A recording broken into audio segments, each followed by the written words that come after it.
Hey everybody, Adam Savage alongside Brandon Allinger and Robin Williams. We are here at Prop Store down at their warehouse in Los Angeles because you guys have a huge auction coming up. We do, yes, June 28th to June 30th at the Peterson Automotive Museum right here in Los Angeles. It's going to be a great 3 days, a lot of great content, including this piece, which I'm excited to talk to you about because I understand you have a little bit of first-hand knowledge on this one. This is one of the rare pieces that you are carrying at auction that I have a direct personal connection to. Okay. So this is Robin Williams' robot suit from the movie Bicentennial Man, which is based on an Issac Asimov story called Positronic Man.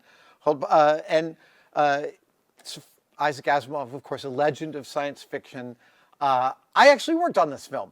That's awesome. I got hired in the practical props department in early 1999. Okay.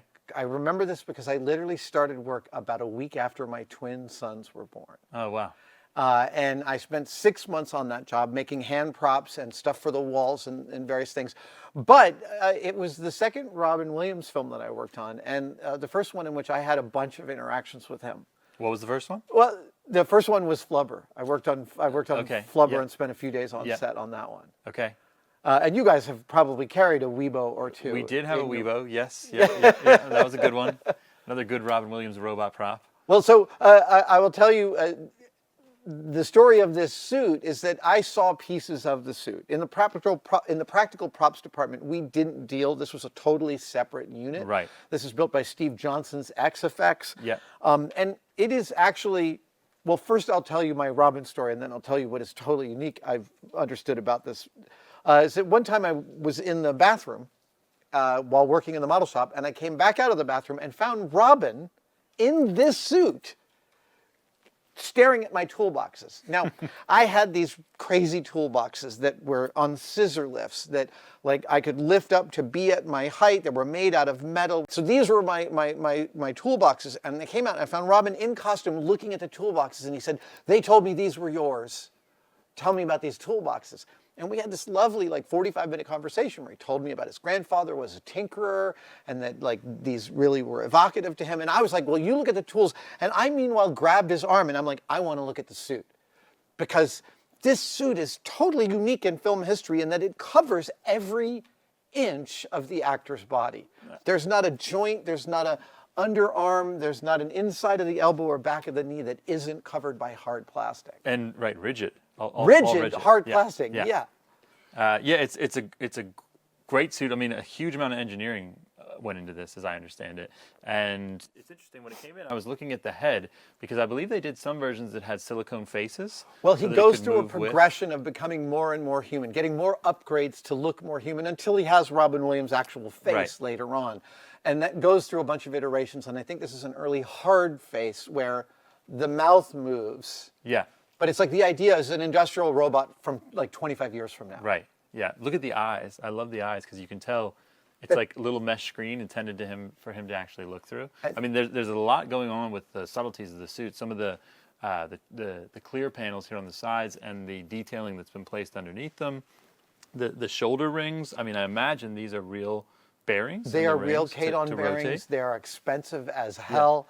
Like a spacesuit. All of these parts that look really crazy shiny is actually, from what I remember, because I've actually talked to Steve Johnson about this suit, back painted PETG vacuum form plastic. And what is PETG? PETG is basically it's soda bottle plastic with one extra bit of chemistry going on. So is it clear? It's a clear plastic, and when you paint it on the back, you end up with this slightly dimensional finish, right? That is never going to go anywhere. And these are all spheres. Yeah, the amount of engineering in this boggled my mind when I saw it up close and in person for the first time. Robin had full range of movement. Really? He can move well. Yeah. And do you remember seeing multiple suits on set or just one suit? I only got to see that one on set while Robin was wearing it. They were bouncing around, but like I said, we were two different departments, so it wasn't like we got a lot of on-set time. Okay, that makes sense. It is an absolute masterpiece, and there's nothing else quite like it in film history, honestly. Yeah, it's... Even in armor making in general, armor that covered the entirety of the wearer's body was super rare. At the Tower of London, they've got Henry VIII's coronation armor. And if I remember correctly, Henry VIII was only like 18. And so we have this very rare record of exactly what Henry VIII's physical body shape was, because that armor covered every centimeter of him. And it's known to be a masterpiece of its craft. I think Steve Johnson's work here should be heralded at that level. And do you think, is the whole thing vac form, or is this like a fiberglass piece? I think that much of it is vacuum formed, but I'm not sure. I think it's possible that these pieces could be, they look like they're more dimensional.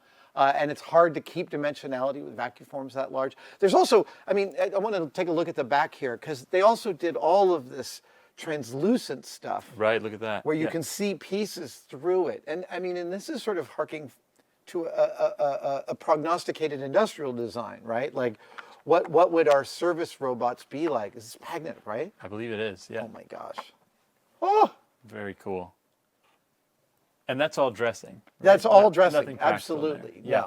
No. And probably never intended to be seen like this, just seen through the translucent panel there. Right. Yeah.